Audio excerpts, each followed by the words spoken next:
Welcome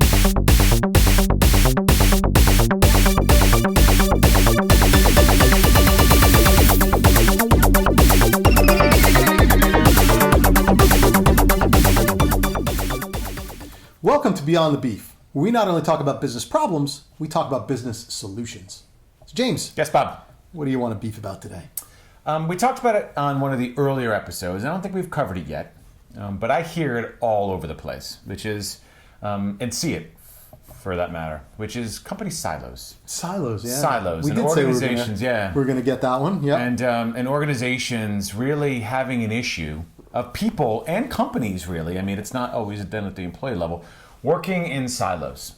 Oh yeah. Right, and not having that kind of that cross communication, which is one of our favorite words, right? That cross communication, and therefore things getting missed, balls getting dropped somewhere, Yeah. and really not a thorough kind of understanding of who's doing what when to have people do their job well.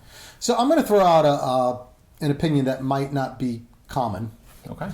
or popular, but because most of the times we hear about the silo thing in the classes we teach. I mean, I don't think there's one class that we go into that we don't hear this at some point. Yeah. Our company's so siloed. Everyone works in silos, and it's always brought up in a negative way, right? This negative connotation. Mm-hmm. And it's funny because whenever I think about silos, there are two sides to it. I understand it's being talked about negatively, but are silos always a negative thing?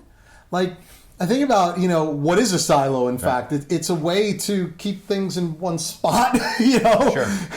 build up instead of out, right? Exactly. Silos are there for a reason. Yeah, right? And so when you kind of think about what a silo is supposed to do, it's supposed to, separate things, one thing from another thing. Mm-hmm. And in business, sometimes that does need to happen. Sure. And is it always a negative thing? Could you imagine a company without departments or without functions? What would the roles be? How do you know where one person begins and another person ends? And also, is there going to be a team that's formed? I kind of like having a sales team, an operations team, and a marketing team because there's a certain amount of pride that goes along with what your function is, what your job is, what you're supposed to do. So I kind of want to start with that. Is it a bad thing?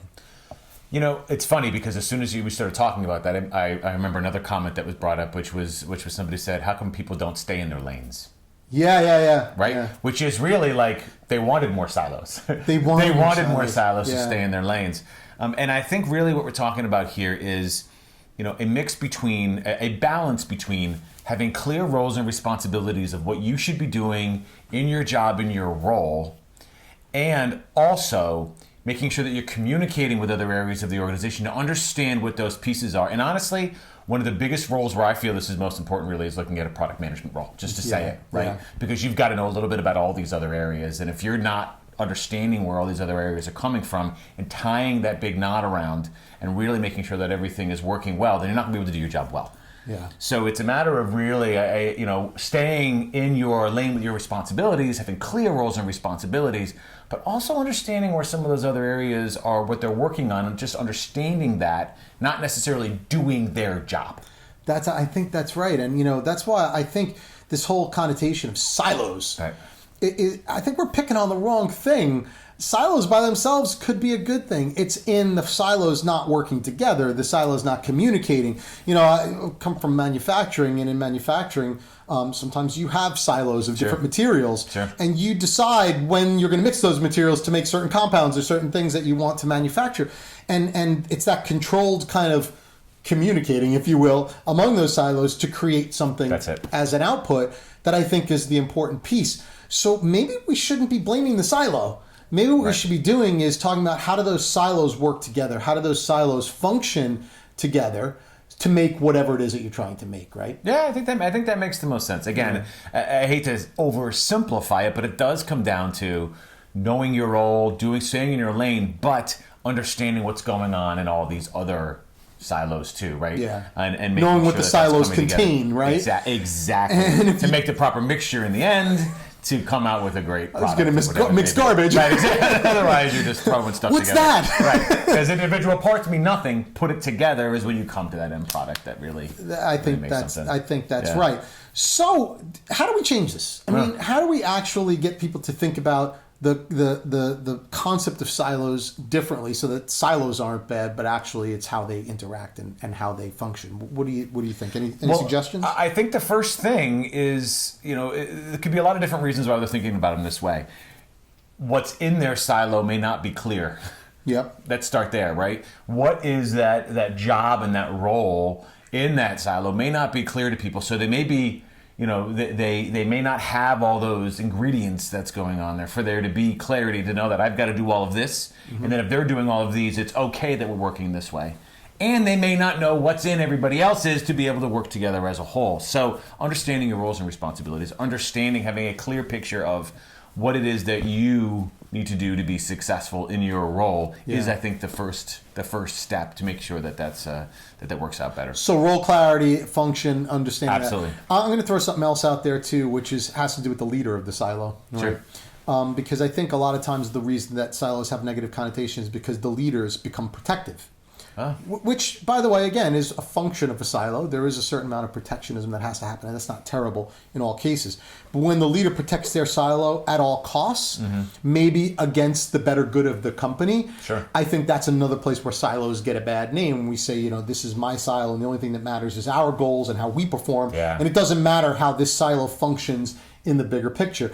And I do think that comes down to the leaders, and the leaders of those silos really having the right vision that your silo exists so that all of the silos can work together, sure. Not just so that your silo instead of having that blinder on that says this is all that matters is mine. Exactly. My silo, what I'm working on, my job, my role, my team. This is it right here, and not looking at the don't worry about anything else. Right. I don't care about you. I agree. And boy, have I worked with leaders like that. As have I. And maybe I've even been that leader, because you do tend to get this kind of team focus, and you start to maybe think about your team at the expense of others. Yeah, because you've got objectives, and you've got goals, and you get there, and you want to go, so you can understand how that could happen too. But what that does do, right, is keeps you here and doesn't really bring anybody else into the picture to make that, as we talked about, make that product where it needs to be in the end, right? Right. So I'd like to say that maybe the answer isn't breaking down the silos, because then all the stuff goes all over the place. Continuing the analogy. Not a great way to go. But maybe it's more around having a positive concept of a silo and having silos act in the capacity that they were meant to act in, which is, yes, keeping things contained, keeping things focused, but also making sure that those silos are working together in a positive way towards an overall common goal. Because your silo alone, your ingredients alone mean nothing. That's right. It's what's in each when it's put together that really brings that end result. Create an end product. Perfect. So there it is. A little bit on the leader, a little bit on the employee, as always.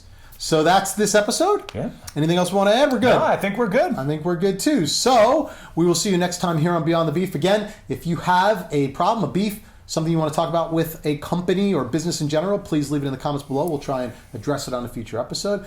Don't forget to subscribe. And until next time, we will see you on Beyond the Beef. Thank you. Thank you so much.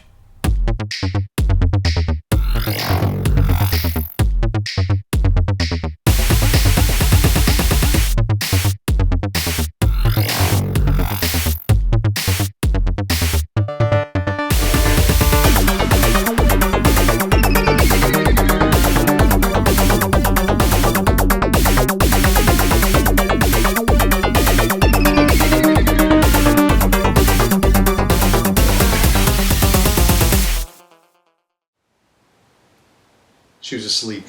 She was texting. She was looking over there. She was on her phone. I saw her out of my eye. Silo, Yeah. Do you know what a silo is? Yeah. No, you didn't like this one.